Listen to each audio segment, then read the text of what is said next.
These two rooms were completely empty. Now they're packed wall to wall with shower gifts. Police are still trying to find the three men who robbed the home and pistol whipped the man who opened the door. I really overloaded it for the smoothie. I didn't quite follow the recipe. Now a report out today tells how Jonathan Good got out through a skylight as the sun shines down and the ice begins to melt. That's where I got engaged, the place I met. Subway?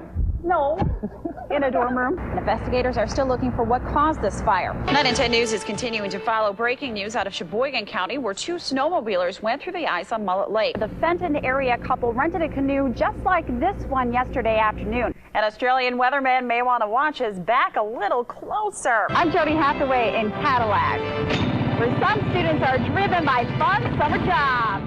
The fire was definitely the talk among firefighters and bystanders here earlier, but so was talk of jobs and concern for where the regulars will go for now.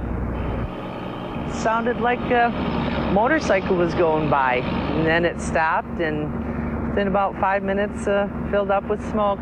Smoke and flames came out of the north corner of the restaurant near the furnaces. 4 fire departments responded and cut a hole in the roof to put out the fire. The damage basically is in the one corner. There is some in the kitchen where we have to take the ceiling down because of the insulation smoldering. But other than that, we should be in fairly decent shape. The owner says the restaurant's been on this corner for more than 60 years, famous for their roasted chicken. A couple dozen people were having a late lunch and didn't let the excitement of a fire keep them from the food. Yes, very calm evacuation. Yeah, everybody just stood up and we all walked out. A couple of them took their plates of food with them. Whitehead's is an awesome place, just like a lot of other restaurants here in Houghton Lake. A lot of people meet here in the morning. Get opened as soon as we can and start over again. And Michelle, firefighters actually just arrived on scene moments ago. We're not sure why they have come back. In the meantime, the owner does say that he has insurance to remodel. About 45 people will be out of a job until that happens. And investigators are still looking for what caused this fire. New at 11, we are seeing cold nights, but this is the beginning of the melting season. So ice fishermen have a limited time left to be out there. We went to Lake Cadillac today to see how they're staying safe while making the most of the remainder of the fishing season. Firefighters also say take a buddy in case there's trouble. And if you do go by yourself, carry ice picks to help get yourself out in case you fall into the water. Just yesterday, we told you about this Emmett County man facing serious drug charges. Now add murder to the list.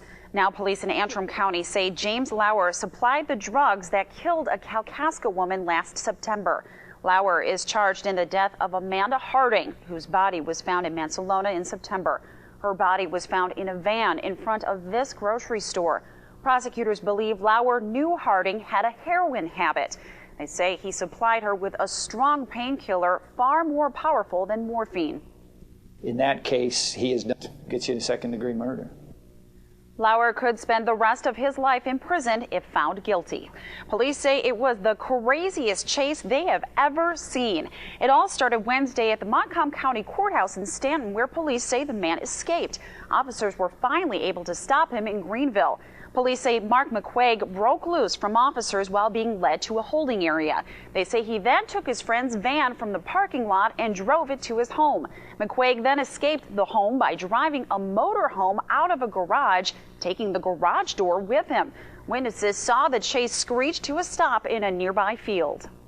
You know, he's running there, and the next thing you know, man, the cops were all over him. And police say McQuaig's friend played no role in his escape. Not all dogs and cats are enemies, as the wildlife safari in Oregon found out. One animal at the safari, a baby cheetah, has a new best friend, a dog named Ellie. Sonora the cheetah was a single cub abandoned by her mother. Handlers introduced the two, and they immediately bonded just like sisters.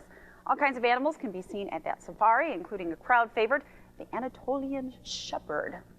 Very sweet. Yeah. What if they have a race? Yeah. Have a race? I think that the cheetah would win. By just a couple feet, maybe. just thinking about it. Let's check over there and see what's coming up. And while Aaron waits for a phone call, we don't have to wait too much longer for more sunshine. No, it's coming in just, what, say 9 hours from now? We'll take it. Thanks so much for joining us. Sports Extras coming up next. Have these kids gone insane, or are they just being kids? Supporters of Camp Daggett say it's the latter, and just being a kid is what camp's all about. Angelina, Magdalena, oops, a while, Oli, what's her name? Camp Daggett was established in 1925 when the land was bought for $1.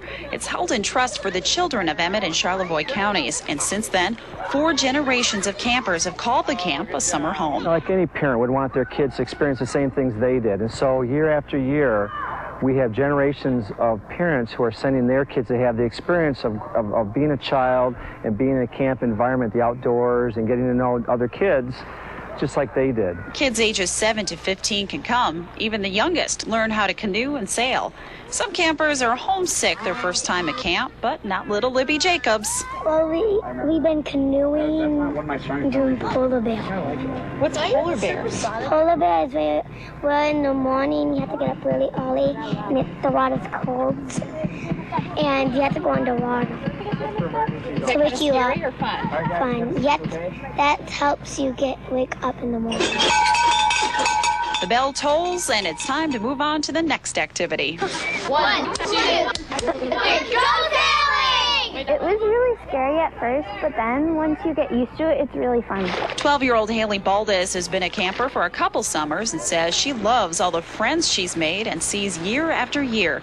Second-year camper Chris Hall feels the same way. Everyone in my cabin, they've been really nice, and we just have everything in common. It's really fun.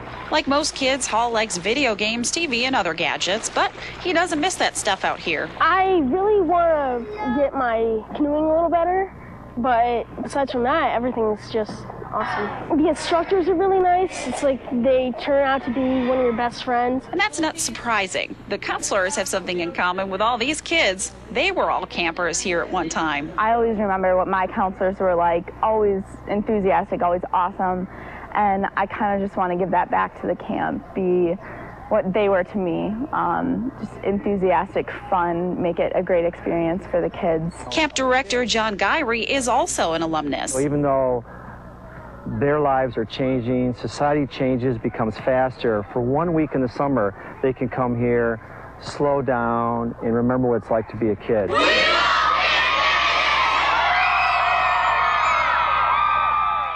Oh, what a good boy. Welcome to Camp Bird, home of more than 250 endangered, exotic, and just plain pet birds. Everyone has a name, and Shelby Sullivan knows them all.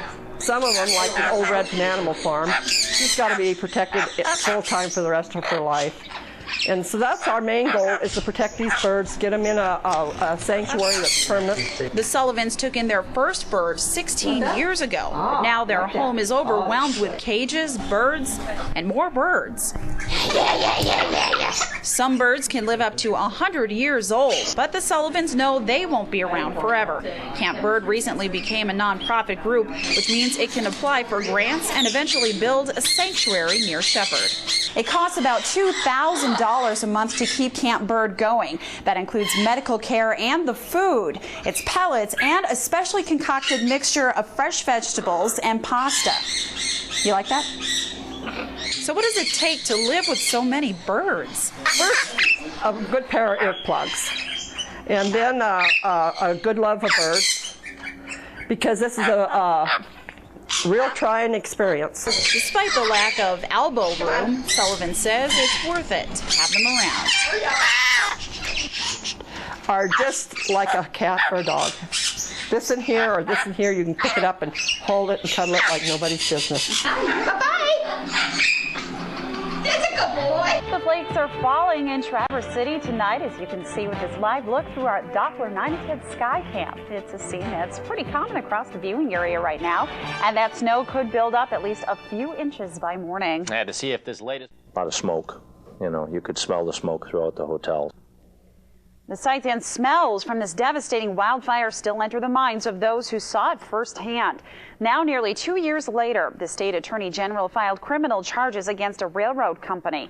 Lake State Railway is accused of starting the fire that burned trees, homes, and other buildings in and near Grayling in April 2008. The Attorney General says the company ignored safety regulations and embers flew out from the exhaust system, sparking the fire along the track. New at 11, a look back at the fire and its lasting ripple effects. Dean Smith still credits the firefighters for stopping the 4-mile fire from causing any more damage. Now, if convicted, the company would have to pay nearly $1 million in damages. That railway company also faces charges for a fire in Aranac County. LSR will be arraigned in separate courts for those fires. Calls to Lake State Railway have not yet been returned. After a Mason County home was robbed, those who live in the area are keeping a closer eye on their neighborhood. Police are still trying to find the 3 men who robbed the home and pistol whipped the man who opened the door. The armed robbery happened Sunday morning on the 700 block of West Loomis Street. Police still have many unanswered questions surrounding this case. To prevent this from happening to you, they're reminding the community to use common sense when answering your doors. They also suggest installing a porch light. Use those lights so that you don't let them in. One suspect is described as about 5'6" to 5'8". He was wearing a black hooded sweatshirt, black pants, a red bandana, and red and black Adidas shoes. The second suspect was wearing a white hooded sweatshirt and a bandana. And the third suspect was a slender black man around 6'3", wearing dark clothing. A witness says an older maroon Pontiac Grand Am was in the area and could be connected. A Northern Michigan nurse who always wanted to go on a medical mission found her calling when the devastating earthquake hit Haiti. As soon as it happened last month, the Traverse City nurse sprang into action. Brooke Borgeson-Gray found a mission group called Missions of Love and flew out to Port-au-Prince, Haiti. She tells 9 at 10 News she spent part of her time handing out rice and other food to starving families on the streets. The other part of the time was spent at a hospital's intensive care unit, nursing infections and diseases. One thing she found uplifting, all the smiles. It was very, as Americans, take so much for granted. An honors group from Ferris State University heard about this nurse's work and organized a benefit concert for the group Missions of Love. It will be held Wednesday night at 7 at Kilkenny's in Traverse City. An Australian weatherman may want to watch his back a little closer after a pelican made him the laughingstock of this news show. He's a little bit excited. Ah! He was about to give a weather report earlier this month at the Taronga Zoo in Sydney when, as you can see, the bird got a little frisky with him.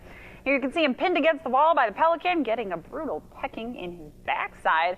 Fortunately, the bird's handler eventually got it to back off, and the weatherman was not hurt. Tom, why don't we send you into these dangerous situations ever? I'd love to see that. Yeah, okay. Why not? We missed Steve Irwin. Make it happen. He wouldn't have stood for that. No, he wouldn't have. We'll send you in with a bear or something. No penguins. They're much easier. Okay. Alfred Hitchcock and the birds. Let's check in with Aaron. Good skiing weather. Great skiing weather. Look forward to that. Thanks so much for joining us.